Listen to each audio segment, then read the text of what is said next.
कीमत तो बहुत बढ़ गई धान की, पर बेटी विदा न हो सकी किसान। आंदोलन में आपने ये नारा दिया कि इस देश में जय श्री राम के साथ ओम नमः शिवाय के साथ अल्लाह अकबर भी बोला जाएगा, तो आपने किसान की जमीन तो बचाई ही बचाई, आप इस देश के संविधान की तासीर भी बचाने का आपने भगीरथ प्रयास। किसान पैदा करेगा, खेत में किसान जाएगा, गिरवी किसान की जमीन होगी और कीमत कोई और तय करेगा। इसकी लड़ाई किसान अगर लड़ रहे हैं तो ये बहुत वाजिब लड़ाई है। और देश में अगर केवल 23 फसलों के अगर उनके एमएसपी को अगर लीगल करने की मांग की जा रही है तो बहुत ये जायज लड़ाई है। देश में उद्योगपतियों का जो एक आंकड़ा आता है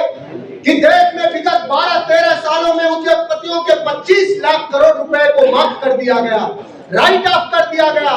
लेकिन इस देश में अगर 23 फसलों के कीमत दे दी जाए सारे किसानों के तो उसका सिर्फ आंकड़ा 11 लाख करोड़ रुपया होता है।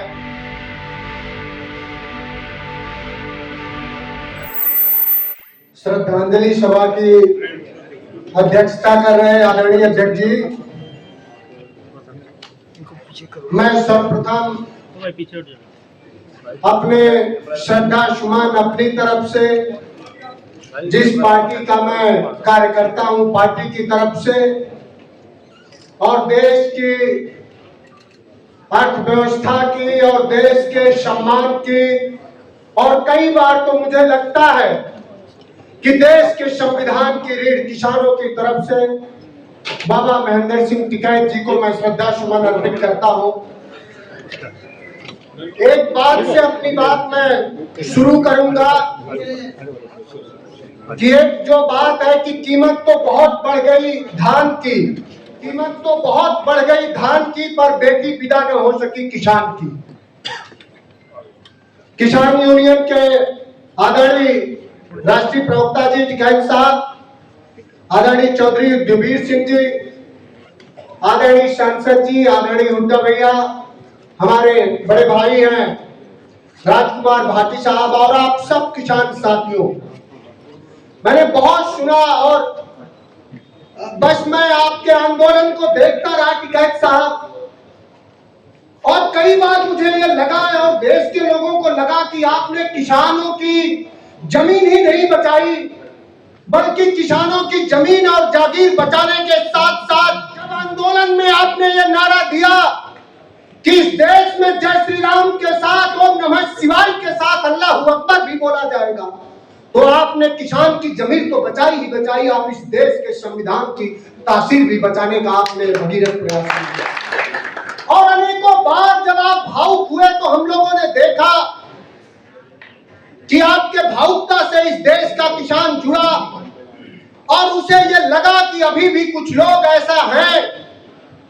जो इस देश के धन्ना सेठों के दिए गए रोटियों पर नहीं बल्कि आपके और आपके किसान यूनियन के दिए गए संगठन के द्वारा दिए गए स्वाभिमान को ज्यादा तवज्जो दे रहे हैं। जब हम आप महान शख्सियत के पुण्यतिथि के पूरे संध्या पर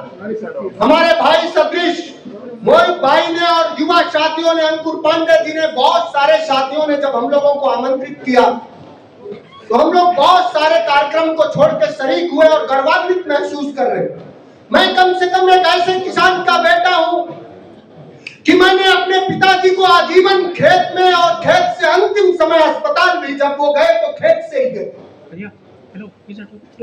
तो ये जो आपकी मांगे हैं कि इस देश में बहुत सारी फसलें हैं, जम्मू कश्मीर के उप मुख्यमंत्री जी भी आए हैं, क्या जम्मू कश्मीर के किसानों के सेब की कीमत से लेकर के और चंदौली, सहारनपुर, गाजीपुर से गाजियाबाद के किसानों के गेहूं की कीमत, किसान पैदा करेगा, खेत में किसान जाएगा, गिरवी किसान की जमीन होगी और कीमत कोई और तय करेगा। इसकी लड़ाई किसान अगर लड़ रहे हैं तो ये बहुत वाजिब लड़ाई है। और देश में अगर केवल 23 फसलों के अगर उनके एमएसपी को अगर लीगल करने की मांग की जा रही है तो बहुत ये जायज लड़ाई है। देश में उद्योगपतियों का जो एक आंकड़ा आता है कि देश में विगत 12-13 सालों में उद्योगपतियों के 25 लाख करोड़ रुपए को माफ कर दिया गया, राइट ऑफ कर दिया गया। लेकिन इस देश में अगर 23 फसलों के कीमत दे दी जाए सारे किसानों के, तो उसका सिर्फ आंकड़ा 11 लाख करोड़ रुपया होता है। तो देश के किसानों के हक को ये जो आज जो लोग हुकूमत में बैठे हैं, चाहे जब भी रहे हो, मैं ये मानता हूं, मेरे कुछ साथियों ने कहा कि अगर किसानों के फसलों की कीमत मिल जाए तो किसान महिंद्रा गाड़ी से नहीं, बल्कि किसान इस देश की सबसे महंगी गाड़ियों मर्सिडीज और लैम्बोर्गिनी से चलने लगे। किसानों को एक साजिश के तहत जो इस देश की अर्थव्यवस्था में कभी भारत के कृषि का सबसे ज्यादा योगदान था, आज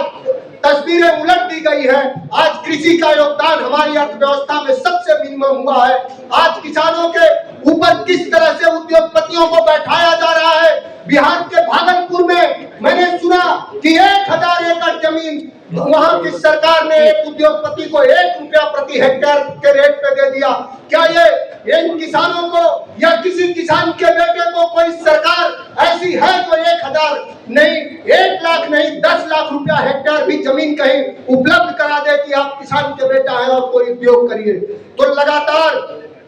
इस देश के किसानों के हकूकों के साथ खिलवाड़ किया गया है। लेकिन मैं दुष्यंत कुमार की एक लाइन कह के अपनी बात खत्म करूंगा। आपसे अभी बहुत उम्मीदें हैं कि इस नदी की धार से ठंडी हवाएं आती तो है, इस नदी की धार से ठंडी हवाएं आती तो है, नाव जर्जर ही सही लहरों से टकराती तो है, और एक चिंगारी कहीं से ढूंढ लाओ दोस्तों, इस दिए में तेल से भीगी हुई बाती तो है, इस दिए में तेल से भीगी हुई बाती तो है। आप सबका बहुत धन्यवाद, आप सबका मैं बहुत कृतज्ञता जाहिर करता हूँ। जय हिंद, जय जवान, जय किसान।